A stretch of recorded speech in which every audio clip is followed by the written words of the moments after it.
These paintings, they seem familiar. Depictions of heroes throughout history. The Age of Gods, the Empire of Ronka, and this.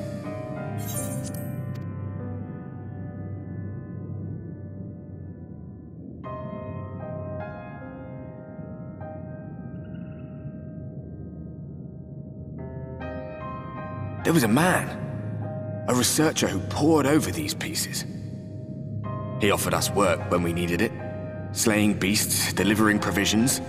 A funny old bugger he was, but he had a good heart.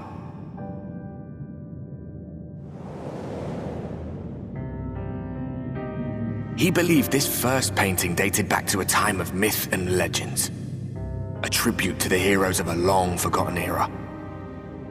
The story went that it was rediscovered by an explorer from Ronka, who was so struck by its majesty that a second painting was commissioned, commemorating the heroes of their day. One day you will all be here too, he said. Heroes immortalized forever. Maybe I'll paint you myself? I had a good laugh at that. We were only trying to make our way after all. Being heroes couldn't have been further from our minds.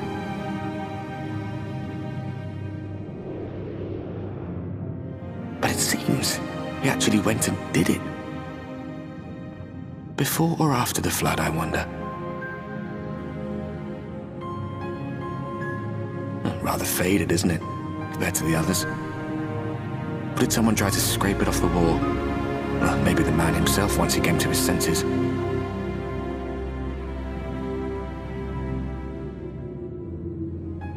Do you suppose your deeds will warrant an addition to this collection? Or some other kind of monument?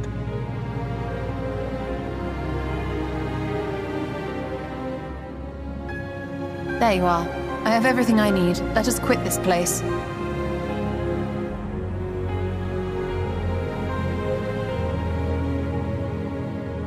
Is something the matter?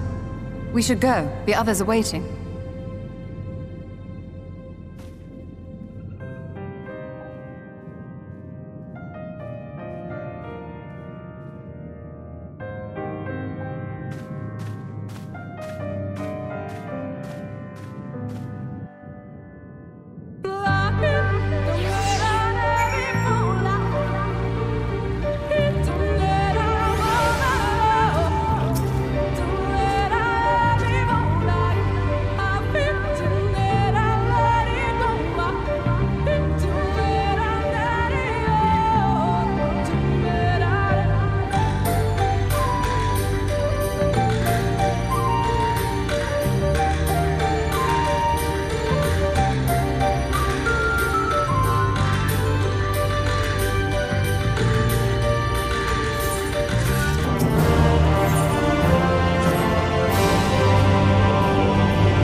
Strange.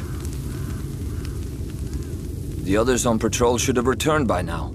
Our food will be overcooked if we wait any longer. We will just have to start without them. Would you call Master Matoya and the others?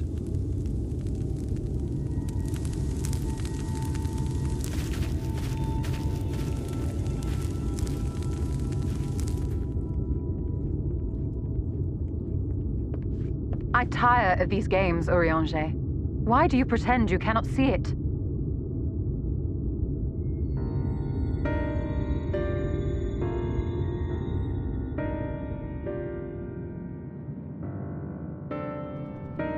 The blessing may spare him the fate of becoming a Light Warden. But you cannot be blind to the nascent corruption. He is not as he was in the Source.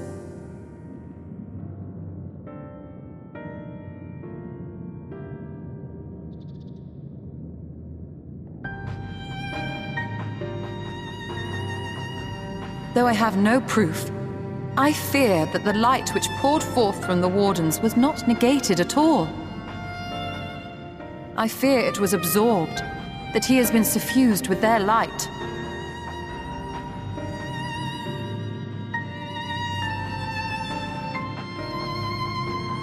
Though I have given thought to this possibility, I dare not speak until more is known.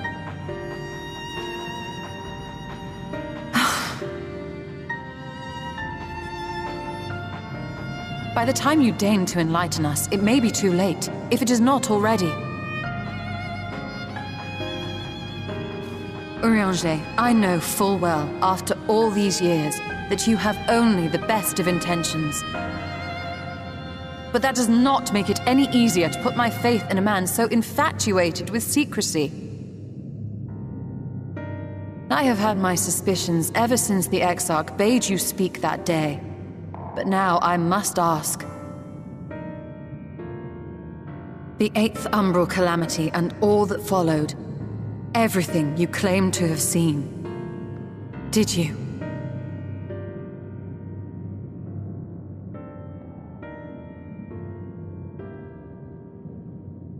Help! Someone help! The Ilmorans have come for us! We're under attack!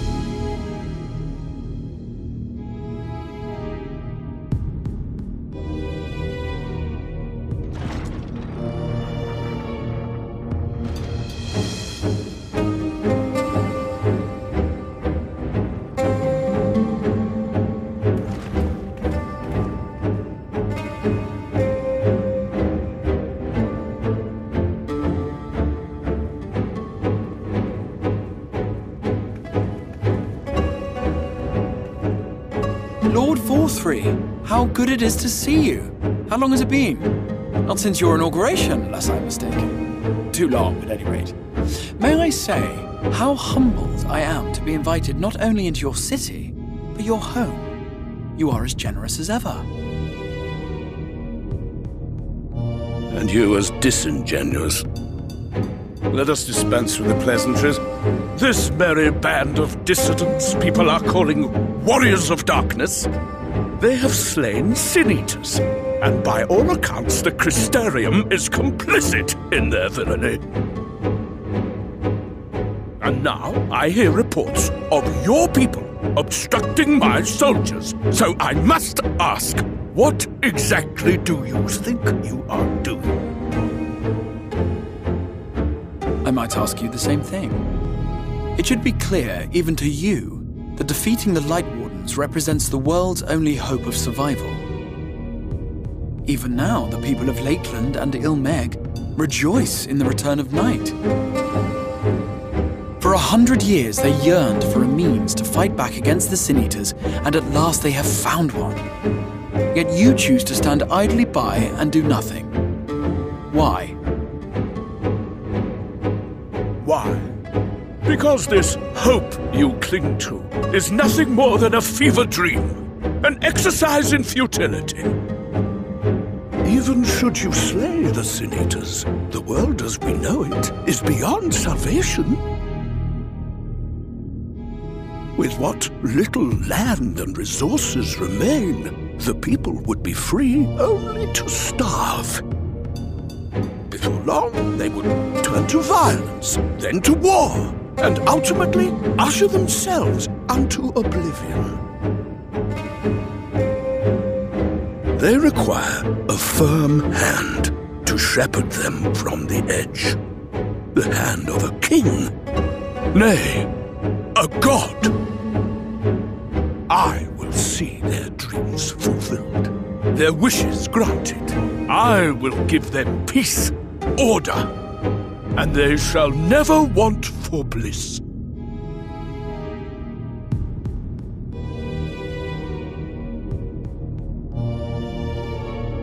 Men are fickle creatures who entertain vague ideals without the faintest notion what they cost. But a little fear can go a long way towards helping them realize what it is they truly need. Sanctuary. And they shall find none in this world save that which I afford them.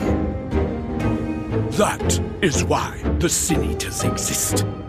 To unite the world under my dominion. A paradise fit to grace the 8th Umbral era. What was that? A minor epiphany, nothing more.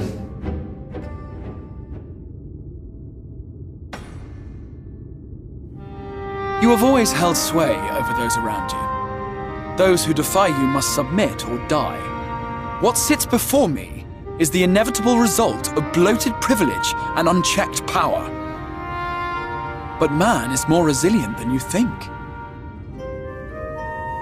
His achievements are not the product of violence and bloodshed, but compassion and understanding. This calamity is but another crisis to be overcome. And we will, once we eliminate the Sin Eaters. You poor, deluded fool. These people care not for the morrow. They care only for the now, and the contentment they lack. What good is a paradise to them if it is 1,000 years in the making, or even 100?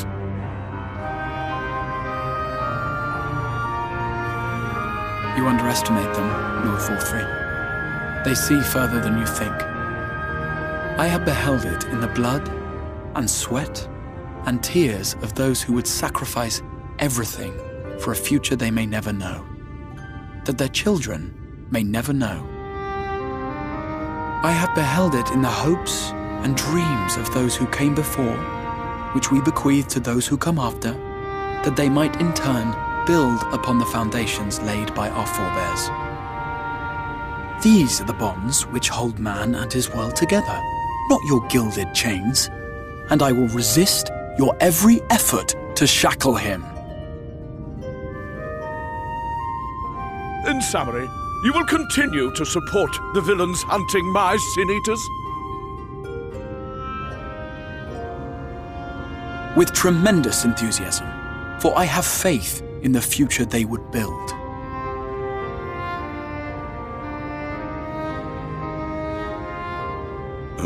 Why do I even bother? Fools, the lot of you! So naive! So painfully predictable! Did you imagine I did not know your mind? That I would wait until after this meeting to dispatch my forces? Even as we speak, they march to the Sin Eaters' defense. Insurrection will not be tolerated! The people of this world are mine to rule, mine to command! And you are no exception!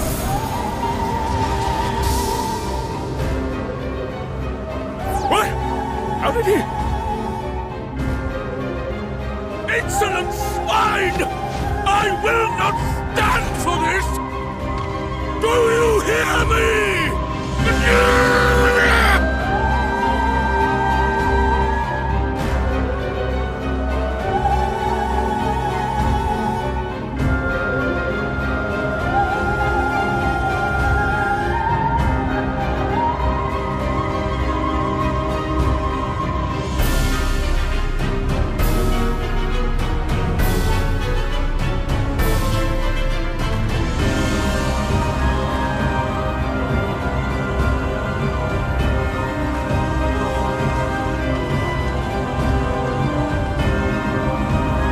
You speak for the Knights Blessed? I do. I presume that is your doing. If you have come to parley, I must insist that you first return him to us. You're in no position to make demands.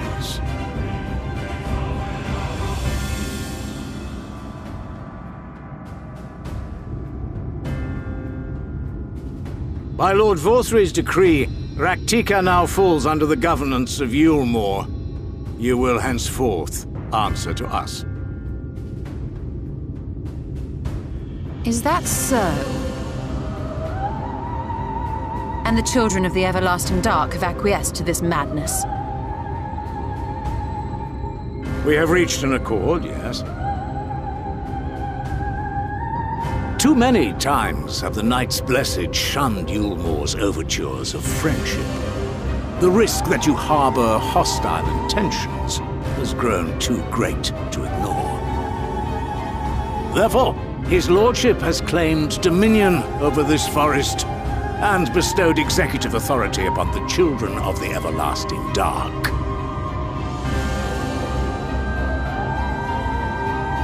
In his wisdom, Lord Vorthry has agreed to recognize ours as the only permissible expression of dark worship. It's one true faith. You and your false creed are a blight on these woods. A foul, unholy corruption that must be cleansed. Little wonder the Warrior of Darkness visits both Lakeland and Ilmeg, yet shuns Rak'tika. Your perverted teachings hold blessed shadow at bay.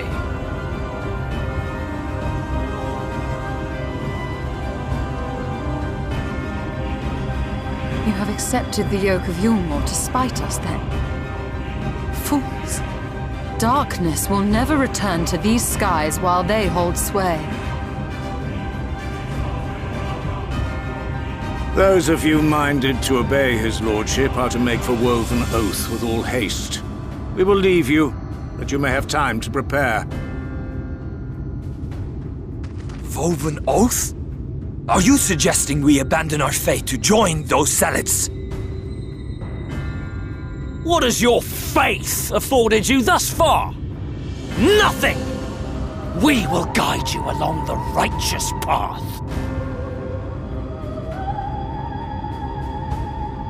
And should we refuse?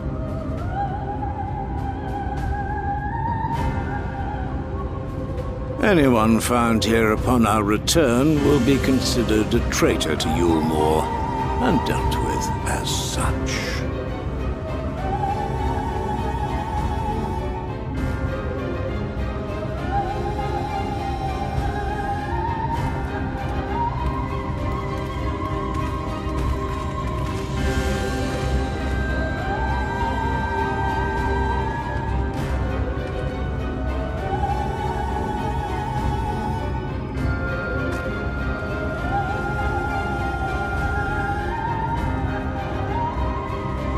We will discuss these developments after I have tended to our casualty.